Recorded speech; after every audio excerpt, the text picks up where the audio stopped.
Trump Soho in New York, located in Lower Manhattan, had been this kind of clubhouse for NBA teams in the last few years. It's got a lot of advantages. It's very, very luxurious. And NBA teams are small and can spend a lot of money on accommodations. It's in kind of a hip neighborhood the players wanted to be in anyway. And most importantly, it's located in Lower Manhattan. It's sort of halfway between where the New York Knicks play in Midtown and where the Brooklyn Nets play in Brooklyn. I am officially running for President of the United States. And we are going to make our country great again. After Trump got into the presidential race in 2015, you started to see this slow bleed of teams away from his hotel, which then has accelerated as Trump became more successful and then won the presidency and sort of ensconced himself as, he's now permanently this divisive politician. The Trump name means something different than it used to. So at the end of the 2015 season for the NBA, a few teams left. The 2016 season, a few more teams left. And in some cases, even when the team didn't leave, one or two players would stay away and say, look, I'm not going to stay there. You stay there if you want to.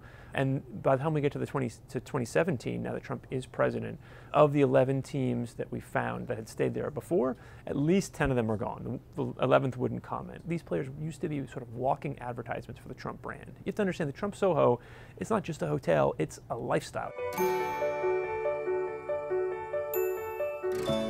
You're selling people on this idea that for a night or for a weekend, you can have this sort of luxury, urban, cool lifestyle. And what better proof is there that the Trump Soho is the gateway to that lifestyle than to have NBA players who sort of embody that lifestyle, live it every day.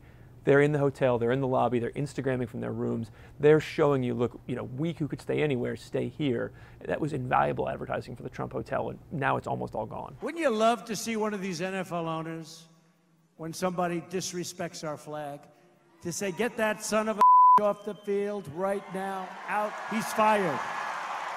He's fired! Trump has recognized that, he sort of cast these NBA athletes, NFL athletes, as sort of disrespectful to him, to the presidency, to the flag, when they didn't stand for the national anthem. Trump using Twitter to disinvite NBA Golden State Warriors phenom Steph Curry from a White House visit, even though an official invite has yet to be given. So these people that had been at the heart of Trump's customer base are now in the heart of his enemies list. And we were trying to figure out, well, what's the context of that? And it turns out, in the meantime, before Trump sort of publicly turned on them, these teams had been turning on Trump. They had been leaving the Trump's hotel. They'd been cutting the tie they had with the Trump brand.